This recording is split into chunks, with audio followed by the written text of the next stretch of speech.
রাজ্যের মুখ্যমন্ত্রী মমতা বন্দ্যোপাধ্যায়ের নির্দেশে উৎসর্গ কর্মসূচির মাধ্যমে কাকসা থানার উদ্যোগে পানাগড় বাজারে একটি ক্লাবে স্বেচ্ছায় রক্তদান শিবিরের আয়োজন করা হয়। এদিন এই শিবিরে উপস্থিত ছিলেন রাজ্যের পঞ্চায়েত মন্ত্রী প্রদীপ মজুমদার, আসানসোল দুর্গাপুর ডেভেলপমেন্ট অথরিটির চেয়ারম্যান কবি ঘোষ, কাকসার এসিপি সুমন কুমার জয়সওয়াল, কাকসার আইসি প্রসূন খা, কাকসা পঞ্চায়েত সমিতির সভাপতি ভবানী ভট্টাচার্য, জেলা পরিষদের সদস্য সমীর বিশ্বাস, কাকসা পঞ্চায়েত সমিতির সদস্য নবকুমার সামন্ত ও কুলদীপ সরকার, কাকসা পঞ্চায়েত প্রধান সুমনা শাহ, উপপ্রধান উজ্জ্বল মল্লিক, কাকসার বিডিও পর্ণা দে, গোপালপুর গ্রাম পঞ্চায়েতের প্রধান শ্রীনন্দা রায় মহান্তি, উপপ্রধান গণেশ চন্দ্র মণ্ডল, আমলাজোড়া গ্রাম পঞ্চায়েতের উপপ্রধান নাসিম আলী মীর, পানাগড় আরপিএফ পোস্টের ওসি, দক্ষিণবঙ্গ রাষ্ট্রীয় পরিবহন সংস্থার চেয়ারম্যান সুভাষ মণ্ডল সহ অন্যান্যরা। এদিন এই রক্তদান শিবিরে পুলিশ কর্মীরা এবং কাকসা থানার সিভিক ভলেন্টিয়াররা তাদের পরিবারের সদস্যদের নিয়ে উৎসাহের সাথে রক্তদান করেন। পাশাপাশি এদিন এলাকার মানুষও এই রক্তদান শিবিরে স্বেচ্ছায় রক্তদান করেন। এদিন পুরুষ ও মহিলা মিলে প্রায় ৬২ জন রক্তদাতা রক্তদান করেন। দেখুন, আমাদের গ্রীষ্মকালে সাধারণত রক্তের চাহিদা আমরা বেশি করে উপলব্ধি করি, কারণ রক্তর প্রয়োজনীয়তার সঙ্গে সামঞ্জস্য রেখে অ্যাভেলেবিলিটিটা কমে যায়। তো সেই জন্যে মাননীয় মুখ্যমন্ত্রী প্রায় বছর দশেক আগে আহ্বান করেছিলেন সাধারণ নাগরিক এবং সব শুভ বুদ্ধি সম্পন্ন যত সংগঠন আছে তাদের সকলকে অনুরোধ করেছিলেন যে আপনারা রক্ত দান করুন, যাতে আমাদের এই রক্তের অভাব এর জন্য কোনো রোগীর যাতে চিকিৎসায় কোনো বাধাপ্রাপ্ত না হয়। তো তখন স্বতঃপ্রণোদিত হয়ে আমাদের পুলিশ প্রশাসন এবং বিভিন্ন সরকারি কর্মচারীদের সংগঠন এখানে রক্তদান শিবিরের মধ্যে সাধারণ মানুষরা যেরকম বিভিন্ন সংগঠনের তরফ থেকে রক্তদান শিবির করে, সেরকম পুলিশ প্রশাসনের দিক থেকেও রক্তদান শিবির করার জন্য আহ্বান জানানো হয়েছিল। তার পরিণামস্বরূপ আমরা প্রতি বছরেই দেখি বিভিন্ন জায়গায় রক্তের অভাব হলেই আমাদের পুলিশ প্রশাসনের থেকেও তারা পুলিশের আমাদের যারা সহকর্মীরা রয়েছেন তারা সকলে এগিয়ে আসেন সামাজিক এই কর্তব্য পালন করার জন্য। আমরা তো ধারণা করি যে পুলিশ মানিয়ে হচ্ছে খালি আইন শৃঙ্খলা রক্ষা করে এবং যারা একটু দুষ্টু তারা ভয় পায়, কিন্তু তাদের যে আলাদা সামাজিক দায়বদ্ধতারও আছে সেটা কিন্তু প্রতিফলিত হয় এই ধরনের অনুষ্ঠানগুলো। আর রক্তদান শিবির তা যে কত প্রয়োজনীয়।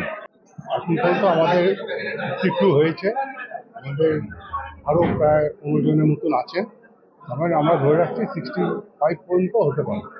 ওনারাও ক্যাপাসিটির ব্যাপার আছে, ওনারা তাড়াহুড়ো করছেন।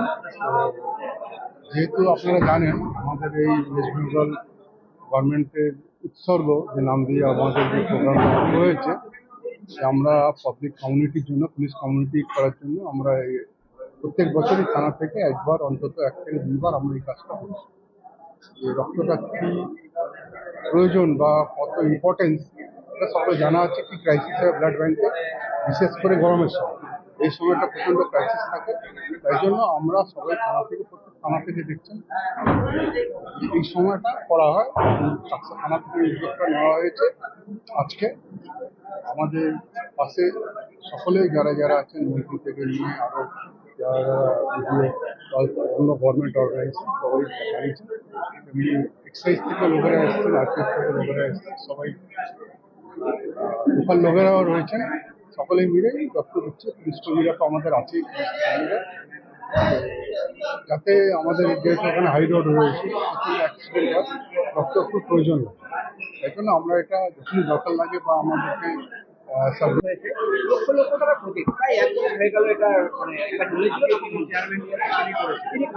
স্ট্রিট লাইটগুলো কি হয়েছে না, আমরা বানিয়ে দিতে কাউকে হ্যান্ড ওভার করি। এডিডিএ কেউ যদি বলে আমাদেরকে আমরা করে, কিন্তু আমরা তো ইলেকট্রিকের পয়সা তো এডিডিএ দিতে পারে না, ওটা আমরা কাউকে হ্যান্ড ওভার করি। আমার এই মুহূর্তে মনে পড়ছে না ওটা কাকে হ্যান্ড ওভার করা হয়েছে, কারণ অনিচ্ছাতে তো কাউকে হ্যান্ড ওভার করা যাবে না। কেউ চেয়েছে বা চাইছে কিনা আমি জানি না, যে চাইবে বা আমরা যাকে মনে করবো তাকে আমরা দেবো। এটা অসুবিধা হবে, আমাকে জেনে বলতে হবে। তো অনেস্টলি আমি পুরো ডিটেলটা জানি না। চেম্বার অফ কমার্সের কাছে ওটা হ্যান্ড ওভার করা হয়েছিল, ওরা নাকি ওই ফিল্ডটা তুলে দেবে, কিন্তু এখনো পর্যন্ত তাদের কোনো বোঝাপড়া শুরু হয়। তুমি বললে এটা আমি ডেফিনেটলি, আমি সোমবারে থাকবো না, মঙ্গলবারে আমি নিশ্চয়ই খবর নেবো। তোমরা মঙ্গলের পরে পরে যদি একদিন আসো, আমি ডেফিনেটলি এটা তোমাদেরকে বলতে পারবো এবং সলিউশন করারও চেষ্টা করবো। না, তবে একটা কথা, যদি কেউ কথা দিয়ে যদি বলে করবে না, you have to face the music, এটা আমি বলে দিলাম তোমাকে।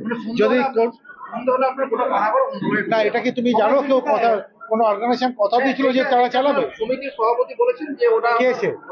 ভবানী ভট্টাচার্য বলেছেন যে আপনার পানাগড় যে চেম্বার অফ কমার্সের যে চিফ অ্যাডভাইজার রয়েছে রতন আগরওয়াল, তাদের। আপনিও কি মুরগি প্রতিপালন করে আর্থিক লাভের মুখ দেখতে চান? হরেক রকম প্রজাতির মুরগির শাবক লালন পালন করে বিক্রয় করে লাভবান হতে পারবেন খুব সহজেই। তাহলে আর চিন্তা নেই, আপনার জন্য প্রচেষ্টা নিয়ে এসেছে সেই সুযোগ। একই ফার্মে হরেক রকম প্রজাতির মুরগি পেয়ে যাবেন এখানে রয়েছে করকনাথ মুরগি, এছাড়াও আছে গিনি, ফ্রিগেল, টার্কি দেশি, এছাড়াও কোয়েল মুরগির শাবক। পাইকারি এবং খুচরো বিক্রয় করা হয়। যারা মুরগি পালন করে লাভবান হতে চান তাদের সকলকে আহ্বান জানাই আমরা। আজই চলে আসুন আমাদের প্রতিষ্ঠানে। আমাদের ঠিকানা মহারাজাহাট, রায়গঞ্জ, উত্তর দিনাজপুর। মোবাইল নম্বর 8250428960, 8145717292, 9907063902। শিক্ষাই জাতির মেরুদণ্ড। ছোট ছোট শিশুদের প্রাথমিক শিক্ষা পরিপূর্ণ না হলে আগামীতে সেই শিশুরা সঠিক পথে চলতে গিয়ে হোঁচট খায়। শিশুদের এই শিক্ষার প্রয়োজনীয়তাকে সামনে রেখেই গত 1 বছর ধরে পরিষেবা দিয়ে চলেছে জিনিয়াস এডুকেয়ার একাডেমি। শিশুদের অত্যাধুনিক শিক্ষায় শিক্ষিত করে তোলার একমাত্র বিশ্বস্ত প্রতিষ্ঠান এই একাডেমি। এখানে অভিজ্ঞ শিক্ষক শিক্ষিকা দ্বারা যত্ন সহকারে মাতৃভাষা বাংলা মাধ্যমে পড়ুয়াদের শিক্ষা দেওয়া হয়। একেবারে খেলার ছলে বিনোদনমূলকভাবে বাচ্চাদের এখানে পাঠ দেওয়া হয়। পড়াশোনার পাশাপাশি বাচ্চাদের বিনোদনের ব্যবস্থাও রয়েছে এখানে। তাই আপনার বাচ্চাকে ছোট থেকে অভিনব শিক্ষায় শিক্ষিত করে মানুষের মতো মানুষ করে তুলতে হলে এই শিক্ষা প্রতিষ্ঠানের উপরে ভরসা করতেই হবে। আমাদের ঠিকানা জিনিয়াস এডুকেয়ার একাডেমি, স্থান ঘুঘুডাঙ্গা মোড়, পোস্ট ভূপালপুর, রায়গঞ্জ, উত্তর দিনাজপুর। মোবাইল নম্বর 9563630109 অথবা 7029042308।